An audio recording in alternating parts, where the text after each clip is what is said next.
Hello friends, video number 4 subject verb agreement. আমরা বিগত তিনটে ভিডিওয় সাবজেক্ট ভার্ব এগ্রিমেন্টের কনসেপ্টগুলো তোমাদের সামনে নিয়ে এসেছিলাম এবং তার সেই রিলেটেড কোয়েশ্চেনও সলভ করেছিলাম। এবং আমি যে কোয়েশ্চেনগুলো নিয়ে আসি তোমরা জানো, প্রিভিয়াস ইয়ার্স কোয়েশ্চেন যেগুলো এসেছিল এবং আগামী দিনে আসবেও। তো আজকে আমরা সাবজেক্ট ভার্ব এগ্রিমেন্টের ভিডিও নাম্বার 4 নিয়ে একটু আলোচনা করব। এখানেও কতগুলো সুন্দর সুন্দর টিপস অ্যান্ড ট্রিক্স তোমাদের আমি শেয়ার করতে চলেছি। কোয়েশ্চেন নাম্বার 1, আমি প্রথম কোয়েশ্চেনটা একটু ইজি রেখেছি, এরপর একটু লেভেলটা বাড়াবো, ঠিক আছে? এবং কিছু ব্যাংকে এসেছিল এরকম কিছু কোয়েশ্চেন তোমাদের আমি এখানে দেখাবো। যাই হোক, তো দেখো, each boy and girl that paid the money. এখানে আমরা তো একটা কনসেপ্ট তোমাদের হয়তো তোমরা সাবজেক্ট ভার্ব এগ্রিমেন্ট চ্যাপ্টার পড়তে গেলে এই কনসেপ্টটা প্রথমেই থাকে, যে কোনো বইয়ে রুল 1 হিসাবে প্রথমেই থাকে। কি কনসেপ্ট? দেখো, যখন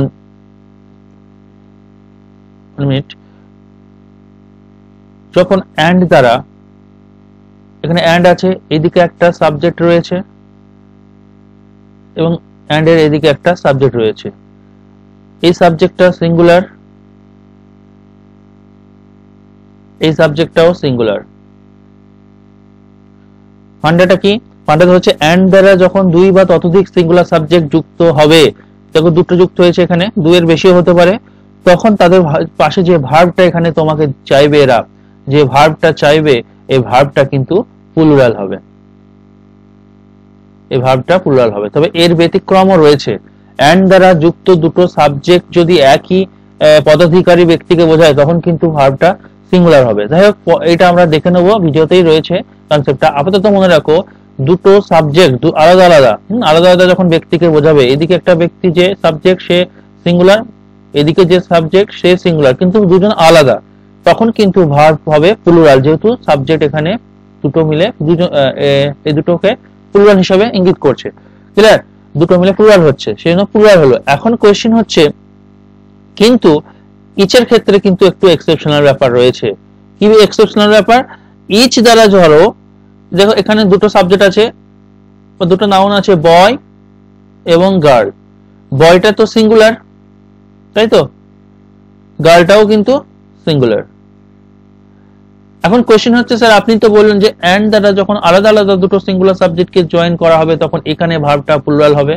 হ্যাঁ, বললাম, কিন্তু এই কনসেপ্টের ক্ষেত্রে কি বলতো, যখন তাদের আগে ইচ লেগে যাবে, ইচ বয় অ্যান্ড গার্ল, কিন্তু যখন ইচ অ্যাটাচড হয়ে গেল এর সাথে, তখন কিন্তু সব সময় সেটা বয় হোক, গার্ল হোক, আর যাই থাক না কেন, আলাদা আলাদা সিঙ্গুলার সাবজেক্ট হোক আর না হোক, সব সময় এখানে যে ভার্বটা বসবে সেটাও কিন্তু সিঙ্গুলার হবে।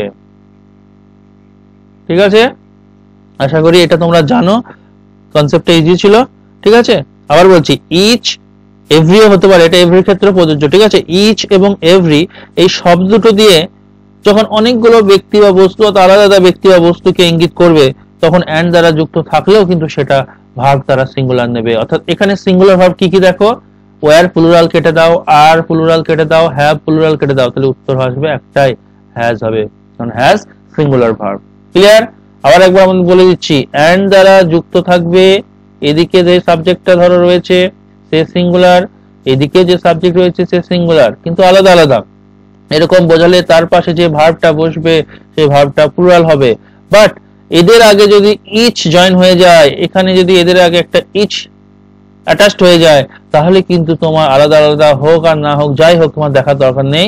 এই তার পাশে যে ভার্বটা দেবে, এই ভার্বটা কিন্তু আর প্লুরাল তখন হবে না, তখন হয়ে যাবে সিঙ্গুলার। ক্লিয়ার? এটা তো ইজি কনসেপ্ট ছিল, এটা তো তোমরা প্রতিটা বইয়েই পাবে। এখন আমি 2 নম্বর কনসেপ্ট যেটা নিয়ে আসছি, দেখো 2 নম্বর কনসেপ্ট যেটা বলছে, এখানে কোন পোরশনে ভুল আছে। আমি কোয়েশ্চেনটা লিখিনি, কোয়েশ্চেনটা শুনে নাও। কোন পোরশনে ভুল আছে, মানে কোন জায়গাটা, ওয়াজ এ ভুল আছে, না কিপে ভুল আছে, না শার্ট, না ইফ, কোথায় ভুলটা আছে, কোথায় ইমপ্রুভ করতে বলছে, sentence improvement. Okay, if I was you I would have told the chairman to keep his mouth shut. যদি আমি তুমি হতাম, তাহলে আমি চেয়ারম্যানকে বলতাম তার মুখটা বন্ধ রাখতে। তাহলে দেখো, যদি আমি হতাম, আমরা কন্ডিশনালে পড়বো, কন্ডিশনাল চ্যাপ্টারতে। ঠিক আছে, যদি আমি হতাম, এখানে হতাম মানে কি বোঝাচ্ছে বলতো? একটা আনফুলফিলড কোনো উইশ না, যেটা এখনো ফুলফিল হয়নি। তাহলে এখান থেকে যে ফান্ডাটা পাবো, যখন আমরা আনফুলফিলড, লিখে নেবে কনসেপ্টটা, আনফুলফিলড উইশ হতে পারে, আর কি হতে পারে, কন্ডিশন হতে পারে, আনফুলফিল্ড সেগুলো, কিন্তু যেটা ফুলফিলড হয়নি আর হবে না এই মুহূর্তে সম্ভব নয়, আনফুলফিলড উইশ বলো, কন্ডিশন বলো, ডিজায়ার বলো, তো ইচ্ছেটা, তাই না, সাপোজিশন বলো, ঠিক। তো এই আনফুলফিলড কোন উইশ বোঝালে, আনফুলফিলড কন্ডিশন, ডিজায়ার, সাপোজিশন যদি বোঝায়, তাহলে কিন্তু আমাদের টু বি ভার্ব হিসেবে সব সময় ওয়্যার ইউজ করতে হবে, অর্থাৎ এইখানটায় ভুলটা আছে, if I were you, yes, তাহলে ভুলটা এখানে আছে, ওয়াজ এখানে ভুল আছে, তাই এইটা উত্তর করে দিলাম। কিন্তু যদি সঠিক করতে বলে ওয়াজের পরিবর্তে কি লিখবে তোমরা, ওয়্যার করতে হবে। এটা কন্ডিশনাল চ্যাপ্টারে আরো ডিটেইলে বলা আছে, তবু আমি বলে দিচ্ছি, যখন কোনো আনফুলফিলড কোনো ইচ্ছে, অর্থাৎ যেটা ফুলফিল হয়নি বা সম্ভব নয় এই মুহূর্তে, তখন কোনো ইচ্ছে, সেরকম কোনো কন্ডিশন, সেরকম কোনো ডিজায়ার, সেরকম সাপোজিশন বোঝালে সাবজেক্ট যাই থাক না কেন এই ক্ষেত্রে কিন্তু ওয়্যার হবে, একদম 100% এই রুলটাকে মনে রাখবে। এরকম কোয়েশ্চেন প্রায় আসে, যেমন প্রাইমারিতে, গত প্রাইমারিতে কোয়েশ্চেন দিয়েছিল না, if I dash a king, যদি আমি রাজা হতাম, এখন কি আর সম্ভব, সম্ভব নয়, তো এখানে কি করে দেবে, unfulfilled wish, desire, if I were a king. Clear? এই কোয়েশ্চেনটাই হুবাহু দেয় পরীক্ষায়। তাহলে এই দুটো কনসেপ্ট ক্লিয়ার হলো। নেক্সট কনসেপ্টে আমরা চলে আসবো, নেক্সট কি বলছে দেখে নিই। দেখো নেক্সট কনসেপ্টটা খুব ইজি রয়েছে, তবু আমি বলে দিই, অনেকে হয়তো জানো না কনসেপ্টটা, তাদের জন্য লিখে নেবে। এরপর কিন্তু ব্যাংকের একটা কোয়েশ্চেন রয়েছে, দু তিনটে আমি ব্যাংকের ওকাশন নিয়েছি, একটা হয়ে গেল সম্ভবত, হ্যাঁ এটা ব্যাংকের ছিল, এটা ব্যাংকের প্রিভিয়াস ইয়ার কোয়েশ্চেন, এটা আমরা একটু দেখে নেব। বলছে রাজা অর ইউ ড্যাশ গিলটি, ছোট্ট একটা কোয়েশ্চেন নাই, কিন্তু ছোট্ট কোয়েশ্চেন বড় ধামাকা রয়েছে এর মধ্যে দিয়ে। কিরকম ধামাকা, লিখে নাও ফান্ডাটা। বলছে অর বা নর দিয়ে যখন দুটো সাবজেক্ট যুক্ত হয়, ধরো অর বা নর, যে কোনো একটা থাকতে পারে, এদিকে একটা সাবজেক্ট থাকবে, এদিকে একটা সাবজেক্ট থাকবে, ঠিক আছে। এই ক্ষেত্রে এই সাবজেক্টটা ধরো থাকলো ফার্স্ট পারসন, আমি ফার্স্ট পি লিখলাম, এদিকে থাকলো তোমার সেকেন্ড পারসন, ঠিক আছে, সেকেন্ড পারসন পি লিখলাম। আবার ধরো রইলো এদিকে মাঝে অর নর, ঠিক আছে। তো ধরো রইলো একদিকে সেকেন্ড, মানে এখানে সেকেন্ড, এদিকে রইলো থার্ড পারসন। আবার ধরো রয়েছে অর বা নর দিয়ে জয়েন করবে যে কোনো একটা, এদিকে ধরো রয়েছে সেকেন্ড পারসন, এদিকে রয়েছে ফার্স্ট, থাকতে পারে না এভাবে, যেমন যখন ধরো রয়েছে I or you, you or I, he or I, এরকম হতে পারে। তো সেক্ষেত্রে কি হবে, ফান্ডাটা হচ্ছে সেক্ষেত্রে সবসময় তার নিকটবর্তী সাবজেক্ট অনুসারে ভার হবে, অর্থাৎ এইখানে আমাকে তো আবার ভার্বটা বসাতে হবে এইখানটায়। তো এই যে ভার্বটা হবে নিকটবর্তী সাবজেক্ট অনুসারে ভার্বটা হবে, এই যে ভার্বটা হবে নিকটবর্তী সাবজেক্ট, মানে এই যে এইটা কাছাকাছি, নিকটবর্তী মানে কি কাছাকাছি যে সাবজেক্টটা রয়েছে, এই যে এই অনুযায়ী তোমায় ভার্বটা বসাতে হবে, ঠিক আছে। তাহলে দেখো রাজা অর ইউ, তাহলে অর দিয়ে জয়েন হয়েছে রাজা, রাজা কি থার্ড পারসন, ইউটা হচ্ছে সেকেন্ড পারসন। তো যে পারসন থাকা না থাক তুমি শুধু দেখবে অর অথবা নট দিয়ে যখন দুটো সাবজেক্টকে জয়েন করা হয়, তখন নিকটবর্তী সাবজেক্ট অনুযায়ী এখানে ভার্বটা বসাবো, অর্থাৎ ইউ এর জন্য যে ভার্বটা ব্যবহৃত হয় সেটা এখানে বসাবো। ইউ এর পরে দুটো জিনিসই ব্যবহার হয়, তাই না, ইউ এর পরে দুটো জিনিস ব্যবহার হয় আর কিংবা ওয়্যার। তো দেখো এখানে দুটো অপশনই রয়েছে। আচ্ছা, ইজ প্রথমে কেটে দাও, ওয়াজও কেটে দাও, হয় আর হবে নাহলে ওয়্যার হবে, প্রেজেন্ট টেন্সে আর, পাস্ট টেন্সে ওয়্যার। রাজা অথবা তুমি দোষী, ঠিক আছে, এখানে আরটাই আমি প্রেফার করলাম। দোষী ছিলে সেটাও হতো, কিন্তু দোষী ছিলে ধরো এরকম কোয়েশ্চেন থাকলো, তখন কি করবে, ধরো ওয়্যারও তো হতে পারে। তো ওয়্যার কখন হতে পারে, ওয়্যার তো পাস্টের ক্ষেত্রে ইঙ্গিত করে, তাই না। কিন্তু দেখো এখানে কোনো পাস্টের কোনো কথা এখানে বলেনি। যদি এখানে ধরো এরকম থাকতো রাজা আর you dash guilty last night, গত রাতে, তখন তাহলে আমাকে শিওর ওয়্যারই করতে হতো পাস্ট। তো এখান থেকে আমি আরটাকে প্রেজেন্টটাকে উত্তর দিলাম, ঠিক আছে, যেহেতু পাস্টের কোনো ঘটনা বলছে না। বেশ, এখন কোয়েশ্চেন হচ্ছে, তাহলে আমাদের এই ফান্ডাটা ক্লিয়ার হলো। এবার আমরা একটা কমন এরর টাইপের সাবজেক্ট ভার্ব এগ্রিমেন্টের কোয়েশ্চেন একটা দেখে নেব। আগে কমন এরর টাইপ একটা দেখে নিই, তারপর ওখানে আবার আসছি।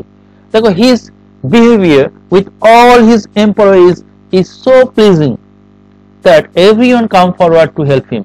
দেখে মনে হবে কি বড় বাক্য, কি হাজিবিজি, আসলে কিছুই না। তুমি যদি ঠিকঠাক করে তোমার রুল গুলো জানা থাকে, তোমার বেসিকটা জানা থাকে, বেসিক ফান্ডা, তাহলে এই এররটা তোমার কাছে কিছুই না। দেখো একটু একটু করে আমরা এগিয়ে যাই। প্রথম পার্টে দেখো হিজ বিহেভিয়ার, তার আচরণ উইথ অল হিজ এমপ্লয়িজ, সমস্ত তার এমপ্লয়ীদের সাথে আচরণটা বেশ খুব ভালো কথা। ইজ, এইখানে অনেকে হয়তো বলবে যে এইখানে ভুল আছে, না এখানে ভুল নেই। হয়তো ভাবে এমপ্লয়িজ অনেকগুলো, এখানে আর হওয়া দরকার, অ্যাকচুয়ালি তা না। এই ফান্ডাটাও আমি হয়তো নেক্সট ভিডিওতে নিয়ে আসবো। যখন প্রিপোজিশন দিয়ে জয়েন হবে কিছু, এই যে প্রিপোজিশনের পরে যে এইগুলো ওয়ার্ডটা না, এটা হচ্ছে, এগুলোকে বলা হয় এটা হচ্ছে প্রিপোজিশনাল অবজেক্ট। প্রিপোজিশনের পরে বসছে, এগুলোকে বলা হয় প্রিপোজিশনাল অবজেক্ট। আর অবজেক্ট অনুযায়ী কখনো ভার্ব হয় না, মনে রাখবে। ফান্ডাটা তাহলে আমি এখানে ক্লিয়ারই করে দিই তোমাদের। দেখো কোন প্রিপোজিশন তারপরে হয় নাউন বসে, নয়তো প্রোনাউন, ঠিক আছে? তখন এইটাকে বলা হয় প্রিপোজিশনাল অবজেক্ট। এটাকে বলা হয় প্রিপোজিশনাল অবজেক্ট বা প্রিপোজিশনাল অবজেক্ট। প্রিপোজিশনের তুমি অবজেক্ট বলতে পারো, প্রিপোজিশনাল অবজেক্ট না বলে প্রিপোজিশনাল অবজেক্ট বলো, কারণ এটা তখন অ্যাডজেক্টিভ বা অ্যাডভার্বের কাজ করে, ঠিক আছে? অ্যাডভার্বিয়াল ফ্রেজ হতে পারে, অ্যাডজেক্টিভ ফ্রেজ হতে পারে। যাই হোক, প্রিপোজিশনের অবজেক্ট মনে রাখবে। এই যে প্রিপোজিশনের পরে যে নাউন বা প্রোনাউন বা যেই ব্যাপারটা থাকবে, সেটা হচ্ছে প্রিপোজিশনের অবজেক্ট। তাহলে আমাদের ফান্ডাটা কি বলতো, যে ভার্বটা আমরা বসাবো, সে ভার্বটা কি অনুযায়ী বসাবো না, সাবজেক্ট ওয়াইজ বসাবো।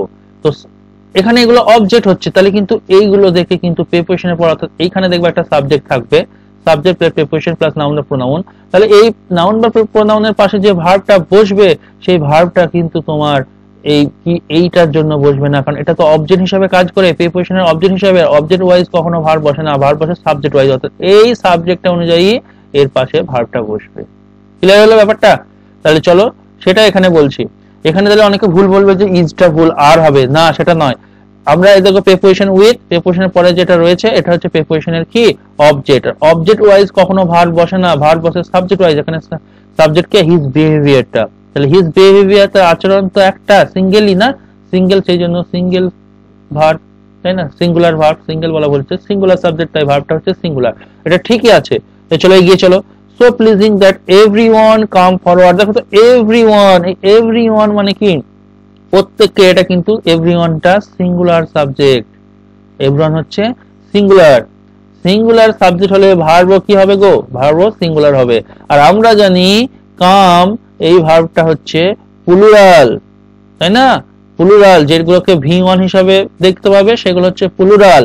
আর যখনই কামের সাথে এস অ্যাটাচড হয়ে যাবে, তখন সেটাকে বলবো সিঙ্গুলার ভার্ব। আমরা পোশাকি নাম দিয়েছি একে V5, অর্থাৎ ভার্বের 1 নম্বর ফর্মের সাথে যখন এস বা ইএস যোগ হয়ে যায়, তখন তাকে বলা হয় সিঙ্গুলার ভার্ব।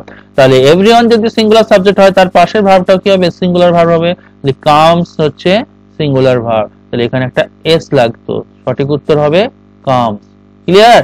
সঠিক উত্তর হবে কামস, কামের জায়গায় এইখানটায় ভুলটা ছিল। আশা করি তোমাদের কাছে ব্যাপারটা ক্লিয়ার হয়েছে।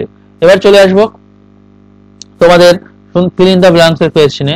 the tallest boy of the 70 students that's guilty, অর্থাৎ 70 জন ছেলে মেয়েদের মধ্যে যে ছাত্রছাত্রীদের মধ্যে যে লম্বা ছেলেটা ছিল, সব থেকে লম্বা যে, সে ছিল দোষী। সমস্যাটা কি হয়, একটু আগে যেটা বললাম, একটা ফান্ডাতে দেখো এটাতে কাজে লেগে যাচ্ছে। অফ হচ্ছে প্রিপোজিশন, তাহলে অফের পর যে ব্যাপারটা থাকছে এটা হচ্ছে তোমার অবজেক্ট, অর্থাৎ প্রিপোজিশনের অবজেক্ট, তাই না? কার অবজেক্ট? প্রিপোজিশনের অবজেক্ট। আর তার পাশে যে ভার্বটা বসে সেটা কিন্তু অবজেক্ট ওয়াইজ বসে না, ভার্ব বসে কি অনুযায়ী, সাবজেক্ট ওয়াইজ। সাবজেক্টটা কে, দ্য টলেস্ট বয়। তাহলে বলো তো দ্য টলেস্ট বয় সিঙ্গুলার না প্লুরাল? দ্য টলেস্ট বয়, এই সাবজেক্টটা হচ্ছে সিঙ্গুলার, তাই না?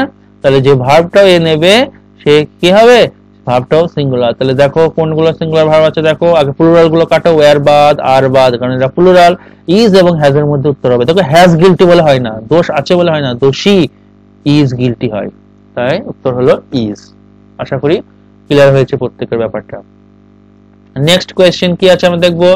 এই যে প্রিভিয়াস ইয়ার্স কোয়েশ্চেন, এটাও এরর কারেকশন করতে দিয়েছে, যেটা সাবজেক্ট ভার্ব এগ্রিমেন্টের সাথে সম্পর্কযুক্ত।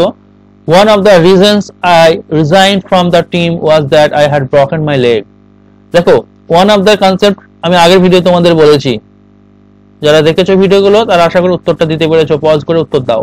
ওয়ান অফ দার পরে যে নাউনটা বসে সেই নাউনটা তোমার হয় প্লুরাল, হলো, কিন্তু এর পাশে এরপর যে ভার্বটা বসবে সেই ভার্বটা হবে কি গো, সিঙ্গুলার, তাই না? তাহলে এই ওয়ান অফ দ্য দিয়ে কোয়েশ্চেন থাকলে তুমি এই দুটোকেই চেক করবা, এই দুটোর মধ্যেই এরর ব্যাপারটা করা থাকে। দেখো তো নাউনটা প্লুরাল কিনা, ওয়ান অফ দ্য রিজনস, হ্যাঁ তো এস লাগানো আছে, প্লুরাল। ভার্বটা চেক করো তো, I resign from the team ওয়াজ, এই যে ওয়াজ, এই ওয়াজ ভার্বটাও তো সিঙ্গুলার ভার্বে দিয়েছে, তাহলে ফান্ডা দুটো ম্যাচ খেয়ে যাচ্ছে, অর্থাৎ নো এরর, নো এরর, কোনো ভুল নেই, বাক্যটা হচ্ছে সঠিক বাক্য। ঠিক আছে, এই দুটো জায়গায় শুধু দেখে নিলেই তোমার কাজ হয়ে যাবে। এবার চলো নেক্সট কোয়েশ্চেনে। Next question same error correction question. Question number 7, the company has announced a bonus for all employee who achieve their sales target. চলো পাট করে পড়ি। the company has announced, খুব ভালো কথা, আমরা জানি has have এর পর V3 হয়, বেশ V3 তেই আছে, কারেক্ট আছে, এই জায়গাটা কোনো অসুবিধা নেই। a bonus অসুবিধা নেই, for all employee, এই যে দেখো all employee, all কথাটা, এই অল শব্দটার পর যে নাউনটা বসবে, অল মানে তো অনেকজনকে বোঝাচ্ছে, তাই না? সেই জন্য এই নাউনটা কি হতে হবে, প্লুরাল হতে হবে।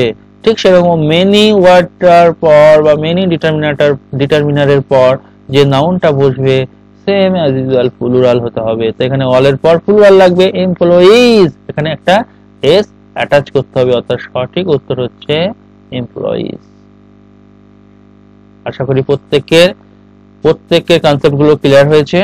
এরকম ভাবে আমরা সিরিজ ওয়াইজ তোমাদের কনসেপ্ট গুলো ক্লিয়ার করতে থাকবো। তোমরা জাস্ট নোটবুকে তুলে নাও এবং চ্যানেলটিতে ফলো করো। ওকে, থ্যাংক ইউ।